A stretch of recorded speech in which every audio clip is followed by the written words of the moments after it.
Hey, welcome to Clarksville Vibe the Show. I am your host, Kevin Kennedy, local pediatric dentist, Clarksville native here in town, just telling the story about the great things going on here in Clarksville and the people who are making things happen.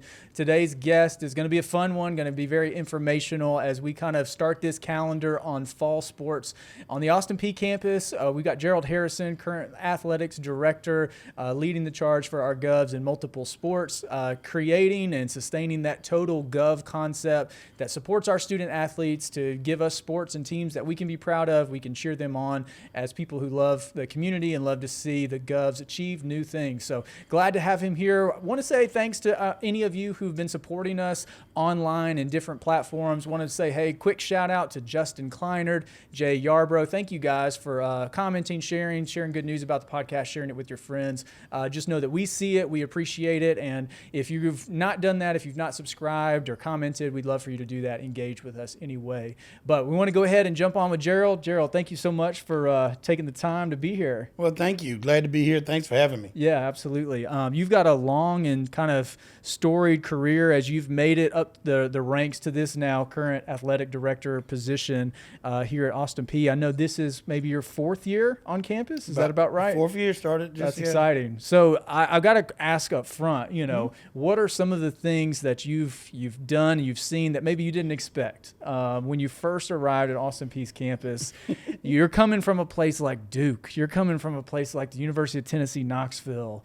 You don't know what to expect. And then here we are, Clarksville has its own unique support of Austin Peay, obviously longtime, multi-generational influences of family members and things who are involved in Austin Peay athletics. But what's some things that you've been excited about to experience during your time here?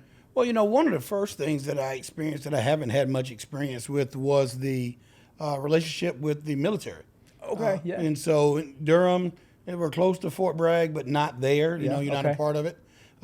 And growing up where I was in South Carolina, you're close to bases, but you weren't there. But just to have a community where the majority of my neighbors, the people I interact with all day, have some military affiliation. Yeah. Austin Peay's 25% of the student body at Austin Peay's military affiliated. So I think if you look for something unexpected, I think I did not fully understand how ingrained Fort Campbell was and the military was into the Clarksville community. That's a great answer. You come here from different experiences as these big institutions, and it is hard to describe what that's like. But I do feel like Austin Peay has increasingly done a really good job, especially athletics, of trying to get the military to attend games and have special nights that we recognize the military and do things along the way. So I know that you recognize the value that they bring to our community now. So I mentioned before, you've kind of traveled a couple spots. You were at University of Tennessee during the Fulmer years. Yeah. That was, during some exciting times as you were in the athletics department there, and then you got to learn from some incredible people at Duke. Got to be around some incredible people, and then became AD here 4 years ago. I want to talk a little bit about fall sports that we've got expecting as we are turning the calendar on this 2022 season. We've got a couple sports that compete in the fall, compete for their championships in the fall, and so I know every year that turns, there's exciting things that happen. So I wore my soccer shirt today. I don't know if you knew, but my wife played soccer at Austin Peay. I did not know that. That's right. Yeah. I did not know that. That's awesome. I credit the Austin Peay soccer program for bringing my wife from Knoxville. She played high school soccer at Bearden High School in Knoxville. She's a Bearden Bulldog. She's a Bearden Bulldog. That's right. Yeah. She was recruited by Kelly Guth. So Kelly started the program 2002, I believe. My wife, Adanya, was her first recruiting class, 2003. Okay. So she came. We met in the President's Emerging Leaders program. We didn't start dating till my junior year because she tells the story, she wasn't ready for early morning workout. So she'd show up to our 8 a.m. class half asleep because she'd been up since 5 doing weights and conditioning and all that stuff in her soccer hoodie. And then, we met. So I'm always grateful to soccer. We've got some random soccer gear. She might be still wearing some of her soccer gear that she was issued back in 2003. We might be able to update that for her a little bit. But I know we've got a new head coach this year, so that's exciting for soccer. Tell us a little bit about what you see going on in the soccer program right now that you're excited about. Well, the most important thing I see is energy. Yeah. We had to reinvigorate our soccer program. Yeah. It's always a very proud program, but we weren't being very successful. So we made a couple changes, And we have a group of student athletes that are very passionate about the game. They compete hard. Yeah. And they're under the direction of Kim McGowan, who's our new soccer coach that came from Miami of Ohio. Okay. And she is on fire. Yeah. You know, her energy level is high, and her passion for the sport is high, and is drawing people to Morgan Brothers Field to watch them compete. And, you know, I was very impressed with our exhibition games and our preseason, with the number of folks that are in the stadium, and it's because of the way they're interacting with the community and the passion that they play with. I mean, Clarksville really is kind of a soccer town among the youth ranks. I mean, that is something that a lot of kids play here, either recreationally or they start to play competitively.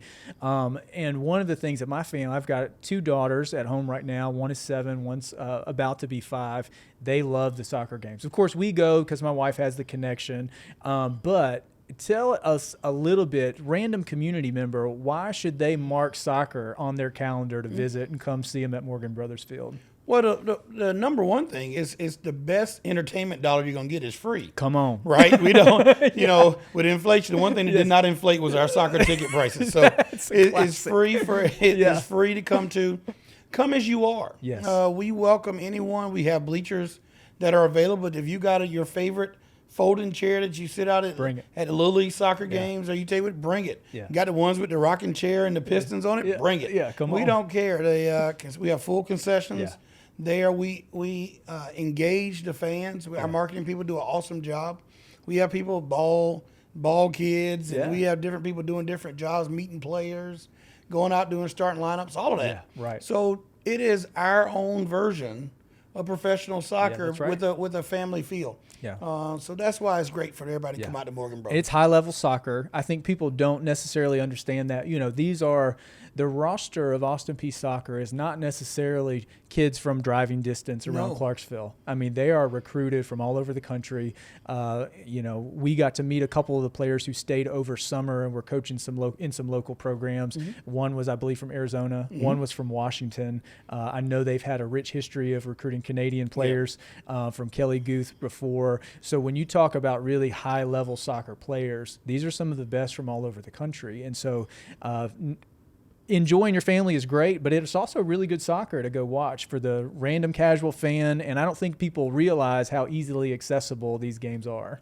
Well, there's not many sports nowadays you can get really close to the field. Yes. You can see the speed, you see the physicality without a fence being in front of you. Yes. You know, you're sitting right down there amongst, you know, you might have to duck a ball every now and then. Every once in a while. But but you're right there, and so you can get a feel and get a great understanding. And with the Nashville Soccer Club, you know, so now you can watch it at the college level, and then go over to Nashville and see it at the professional level. Man, soccer's great right now. Yeah. It's hot. Yeah. That's fun. So, you know, my family will definitely be out. One of the things that we love about soccer is it's a long game for little kids. But we can kind of get there when we get there. We enjoy it for however long we enjoy it. My kids love to wait until the end because the team, at least in the past, they've kind of come across the field and done a little bow. And, you know, my girls will run up to a random player and get them to sign a ball or something like that. They still do that. So that tradition continues. Yeah. And it creates great memories for families. It creates, you know, the opportunity for families to want to be a part of that. So this is soccer's, as all of the other sports, first year competing in the ASUN. Right. So home games might have some different opponents than we've seen before, but their travel changes. And I was curious from your perspective, because obviously you oversee this at a high level, and some of the revenue generating sports, if we categorize them in that, you know, we kind of know how they pay for themselves. But from your perspective, logistically, what does travel look like for some of these other fall sports where they're now having to go states away? Is this something that just the athletic department plans for and the logistics are made for? How does that work? Well, I mean, this is our first run through it, so we're learning a lot as well. We plan for it as best we can, honestly. We know there's going to be an uptick. You know, when we joined the conference, we didn't plan on gas being $5 at some point. But we knew we were going to have to do some travel. But we look at it as an opportunity.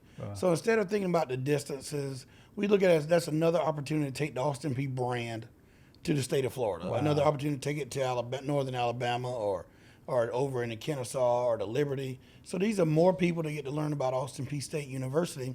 And we feel like that value is greater than whatever we're going to pay in travel costs. Yeah, so that's powerful. I love the mindset shift on that because it really does go from being an expense to an investment. Well, we mentioned that we've got a new head coach for soccer.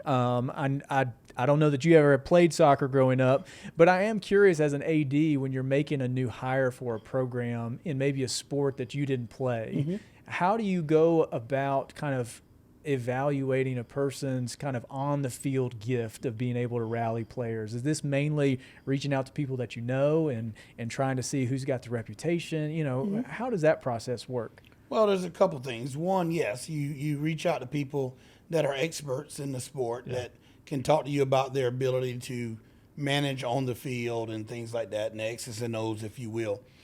My number one focus is I'm looking for coaches that can be CEOs of their program. That means you're not only trying to be great with the X's and O's, but you're managing the student-athlete welfare issues. You're growing the young folks into better people. Yeah. And then you display a kind of leadership and a charisma to be able to lead. Wow. And so that's my first step. And because if you can't do those things, I don't really care how good of a coach you are. Yeah. Because if you don't do those things, you're not going to be able to recruit. Right. If you don't do those things, you're not going to be able to keep them in the years of the transfer portal. Right. And then if you can't do any of those things, you won't be successful and win. So give me a CEO, a person who understands how to build it. Yeah. And then a person that is an empathetic leader. And we'll find a way to win, whether in this case it's soccer games or baseball or whatever it is. Any other sport, you make a change. But it's got to start with the mindset of the coach. Yeah. So I spend a lot of time trying to dig into that. Yeah, I love that. My wife, Adanya, she's still connected to her coach. So Kelly Guth, she runs the Clarksville Soccer Club around here. My daughter started playing, and so my wife is now getting to coach under that. And so they've selfies all over the field, the first couple games of, kind of reconnecting on the soccer field from their days back as coach and player before.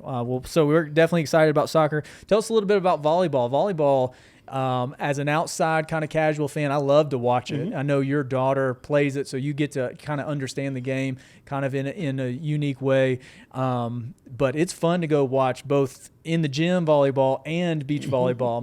I took my 7-year-old to go watch some beach volleyball. She didn't make it too long, but she loved it while she was there. So tell me a little bit about kind of fall volleyball, how it differs. Is it the same roster kind of both seasons? A little bit, yeah. It's both. The majority of the roster is the same. Okay. There's a few specialists that just play beach or just play indoor, but the majority of the roster flips. We have an outstanding volleyball program. We've been very successful over the past several years under Coach Mott. And so there's a natural base there because with success comes fans and supporters. But it's such a fun game to watch. It is. To be an indoor sport, but would have that energy that's always flowing through. There's music always playing. That's right. They have benches, but none of the teams sit down. Right. And so everybody's out and enjoying the fast pace. The ball's always moving. That's right. And I love it when you go in there. The fans are counting the number of hits and the spikes and all the kills and all those type of things. And volleyball in Clarksville is growing. Right. When we first moved to Clarksville, there was no middle school volleyball teams. And then they first started having their first middle school volleyball teams. Now Clarksville club volleyball is big. Now Clarksville High School and Rossview and those guys are competing for state tournaments, which grows the game at our level as well because the interest is there. Yeah. And so the Dunn Center is the home of Austin Peay volleyball, and it'll be rocking and rolling this fall. That's awesome. I don't know that there is one, and it may be the whole team, but is there a volleyball player that's just high energy and that she is just bringing the character, the charisma, getting the crowd into it that's on campus now? You're trying to get me in trouble. I am going to get you in trouble. Because I'll go out there and say one name and it'll get. But what I will say is we have a talented group of seniors. Yeah. And I won't individualize all of them, but we have a talented group of seniors that have led this program through 3 or 4 championships now that are looking forward to testing the waters in the ASUN, which is a dang good volleyball conference. Yeah. You think about those Florida schools, they wake up playing volleyball, right? So it's a little bit different. So the competition is going to be tough, but these seniors, they take it. They take nothing from anybody. Yeah. And it so seems we're like excited. volleyball always has good support from the other programs, because every time I've gone to a volleyball game, there's always been other sports there watching, creating that energy inside the gym. That's fun to be a part of. So yeah, we're excited about volleyball. We usually try to make at least one volleyball game just to kind of allow the family to experience that. So that should be fun. And that's another. And I mean, to cut you off, but that's another free event. Yes, for absolutely. the Clarksville community. Right. The Dunn has about 6,700 seats. So if you got little ones that don't want to sit down, they get to run around wherever they want to in the building. Well, so I do have a question for you. So with our F&M Bank Arena opening up, basketball is moving there at some point. Does volleyball stay in the Dunn Center? Is there competition kind of arena? Yeah, that's going to be their home. Okay, cool. So that volleyball will be we joke with them, the primary tenant. That's right. Of the Dave Luce Court. Yeah. They're in the Dunn Center. They will be the primary tenant. They're hanging more rafters. That's it. Yeah. That's it. That's awesome. So we've got soccer in the fall. We've got volleyball in the fall. Cross country also. So tell us a little bit about cross country program. What does their transition to ASUN look like? Well, the great thing about it is they're going to compete against a lot of people that we already compete against. Okay. Because we've always ran against Central Arkansas and Eastern Kentucky. Yeah. Who's a national powerhouse. We ran against Liberty, Lipscomb, Bellarmine Lake. So we competed against. Yeah. We'll call it the ASUN North, for example. So that won't be that challenging because we've seen that competition. That's a sport which we can be better in cross country. We have not been as awesome as I would like us to be. Right. And, always room for improvement. And so Coach Brown is doing a good job in bringing that program along with new assistant coaches that will help us rebuild our cross-country program. Now, what it has done, our cross-country program, especially on the women's side, helps us compete for championships when track season starts. Because they usually you're also your distance runners, so they steal you some points. Yeah. So they help us that way. That's cool. That's cool. Well, let's talk about a little bit about football. Kind of the flagship athletic program of any university. We have got a rich recent history of Austin Peay football. I've got to admit to you, and I don't know that this is a little embarrassing to say, but I grew up here. I went to Austin Peay. I did my undergrad here. I went to one football game. It was my senior year, or kind of my last year on campus. I want to drop the mic. I'm leaving. Exactly, right? Yeah. So one football game, my last year on campus, I was SGA president, and I had to go to present something on the field, and that was the football game I went to. And you left after your presentation. And I left after the presentation. Yeah. So that is what Austin Peay football was, at least when I was on campus. It is not that way anymore. Here's the testament, and I think this, I kind of come full circle on it because I got out of dental school in residency 2013. I was a huge Tennessee Volunteer football fan. Moved back to Clarksville, moved home, and I was like, I would rather drive to Knoxville and watch a game than go to Austin Peay. I just, it's just not appealing. I don't really want any part of it. I remember when Coach Healy got hired, he was so optimistic. This is my favorite story of Coach Healy. He showed up at the Clarksville Young Professionals meeting that the chamber hosts. Right. He had just gotten hired. He comes in, I think he may have been 29 at the time. I've been here my whole life. We're about the same age. Healy comes in. This is what we're going to do. These are my assistant coaches. We're going to compete for championships. I passed him off. No, you don't really know what you're getting into. I'm sorry you took this job. This ain't it. And then sure enough, I think it was 2 years later, 2017 happens. We had this huge win against Moorhead, goes on to a great season. 2018 was a great season. And we've just now continued to build that. We now have tickets. And I hadn't been to Neyland Stadium in 3 or 4 years because it always conflicts with an Austin Peay game. That's true. And so when we set our fall schedule as a family, we put the Austin Peay home games on and say, these are weekends we're not traveling because they're fun for us. We have really embraced the program and had been around it for a little while. So I know that your leadership has been a big part of that, but football is still gaining momentum in the community, and it's something that we're really proud of, something we're excited about this year. This episode is actually airing right before the first home opener. So we're going to be taking on Presbyterian, I think it's September 3rd, that Labor Day weekend.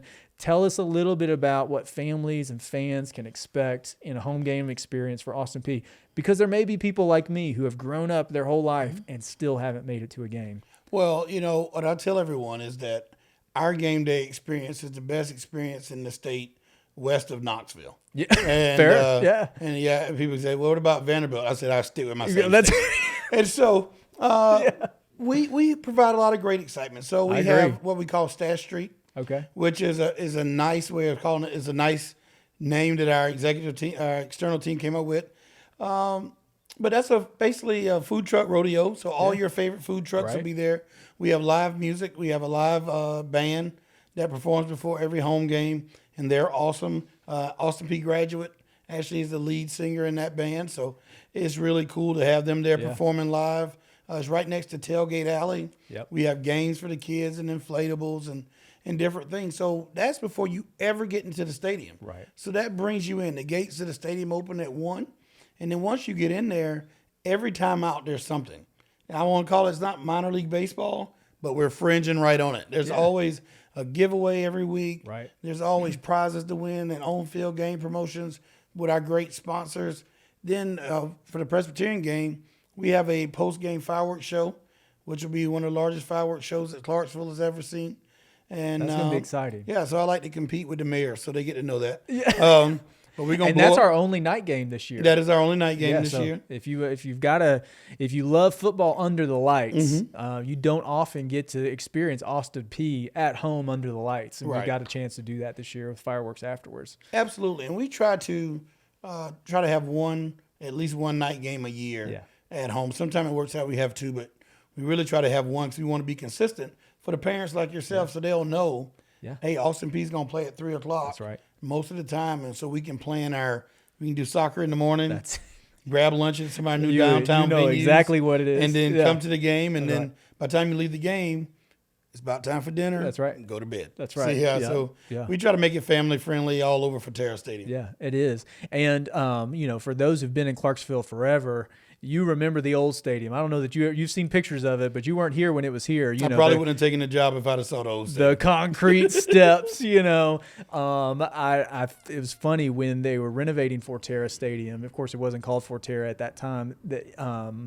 But they found that sinkhole in the corner of the end zone. And what's funny, a friend of mine who was in my wedding, he had been, I think, the student body president around there. They'd invited him back to give a commencement ceremony. And it was right after his speech at commencement that sinkhole fell through. I said, this is what happens when they let you on campus to speak. He literally brought the house down. He did. It's Mayor Pitt's son, actually. Oh, so, really? It's Mayor Pitt's son. That's right. Yeah, so I joke with him, like, they finally let you up on that stage, and then look what happened. But I'm amazed at the transformation of the field, right? The field just looks incredible. Renovated this year correctly. Right. Yeah. So it even have a new look. The home seating, the stadium is just nice. It's, it's always clean. I think my wife appreciates that. Yeah. There's not gum stuck on every seat as you navigate through there. The concessions are easily accessible. So, I kind of get to be this little evangelist around the community. Like, y'all need to come to a game. Like, come check it out. It's really fun, and I feel like you always back it up with high quality entertainment. And especially now that football is competitive, it's fun to be a part of. Well, it's no good to have all that and not be successful. Yes. One thing I forgot about is new this year is the Buffalo Wild Wings end zone. Okay. We call it the VIP end zone. So it's a ticket add on to your season tickets. You can go down there, wings and adult beverages and drinks for the fans and actually be on the field. So is that watch it. Opposite? It's on the scoreboard end. On the scoreboard end. On the scoreboard end, opposite the pods on one end. And so we just wanted to create a surround sound type atmosphere. Yeah. We're going to harass them from every end. Yeah.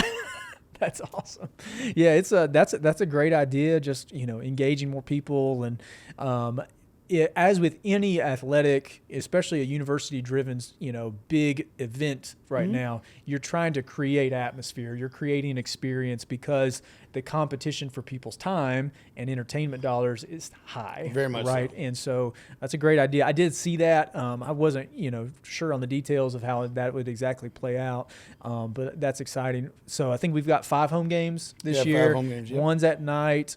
So I would tell our listeners, if you haven't marked one down yet, go ahead and mark it down, the night game or any of the day games. I think we've got some great opponents that are headed our way this year, and it's just always fun. One of the things that I really appreciate is you always see people that you know too, and it's not like going into Neyland Stadium or another big Tennessee Titans Stadium or something like that where you don't normally see people that you know. What's fun is it's a big family party in some ways. You see the same people quite a bit.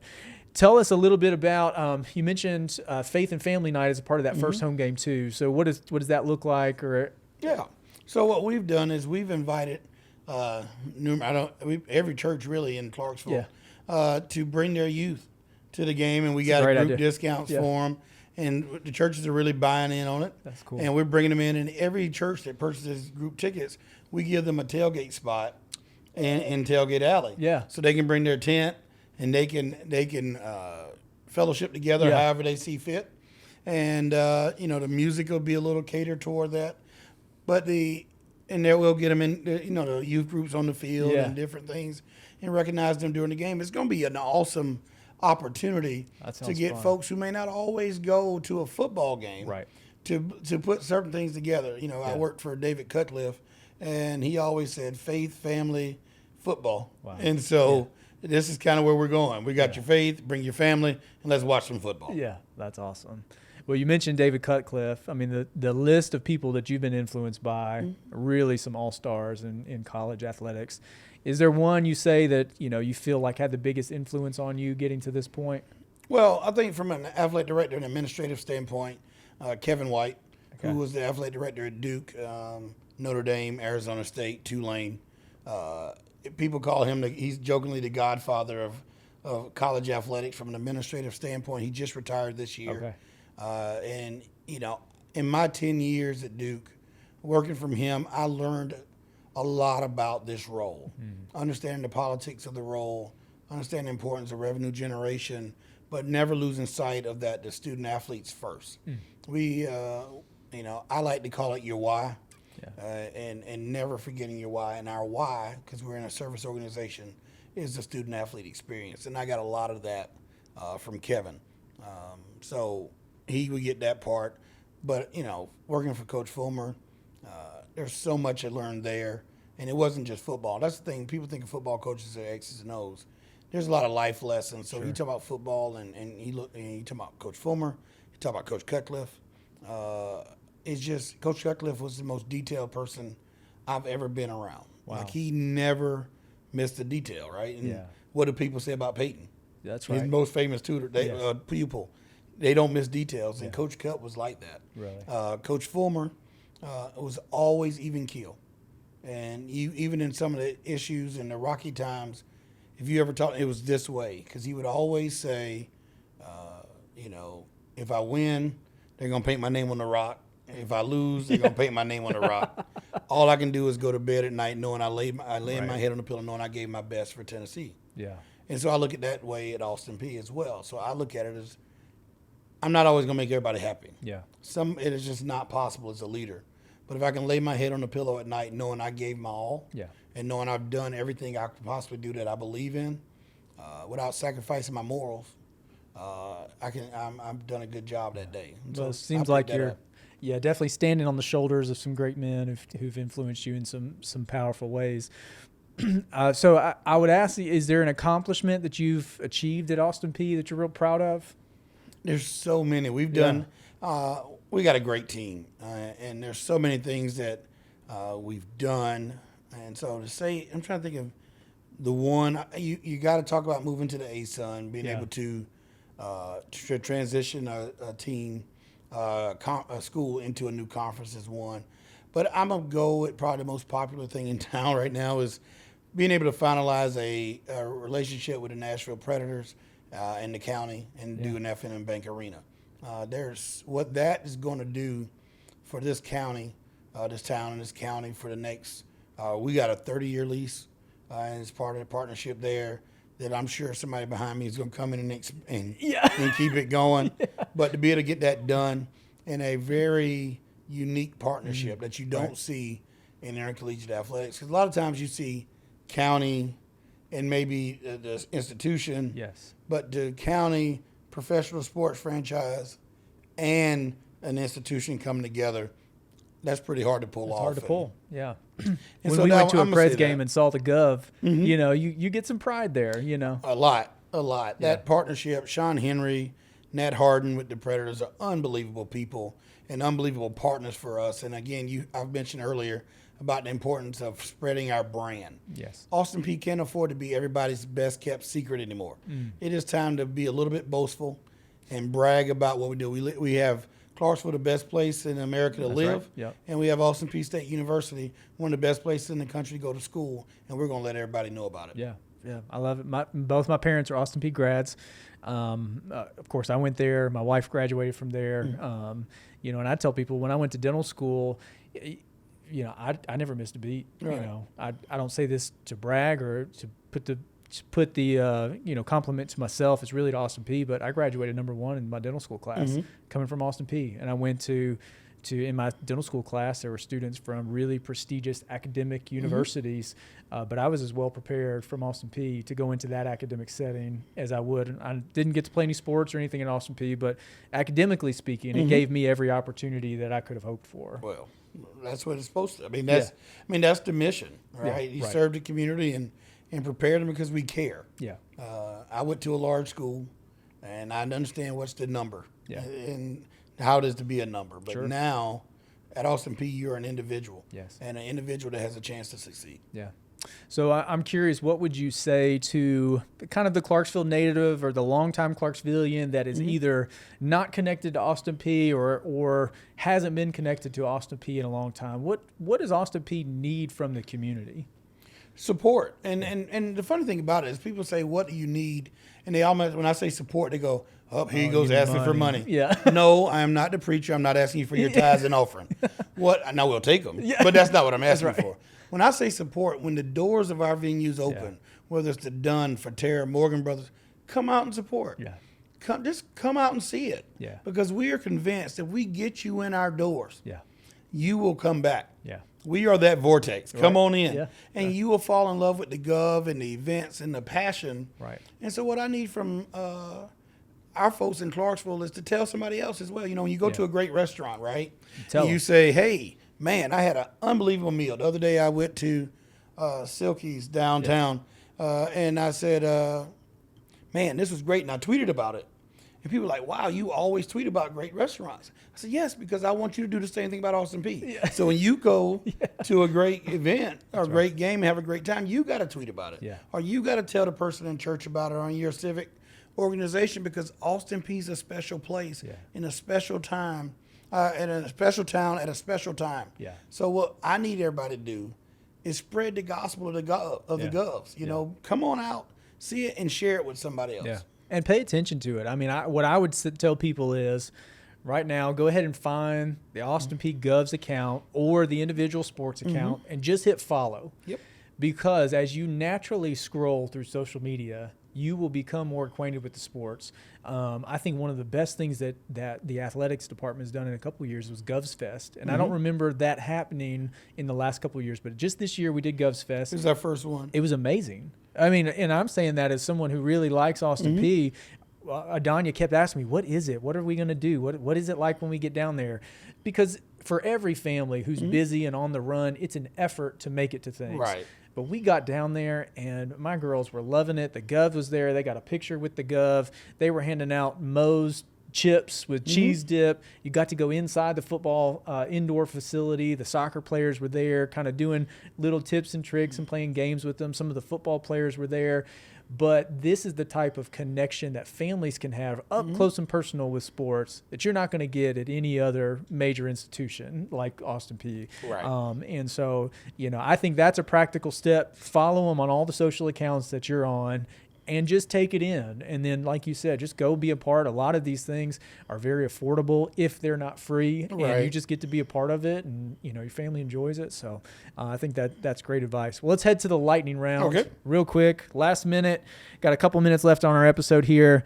I'm going to get you in trouble with this one. But is there a funniest athlete on campus right now? The one you see where is just going to bring a smile to your face?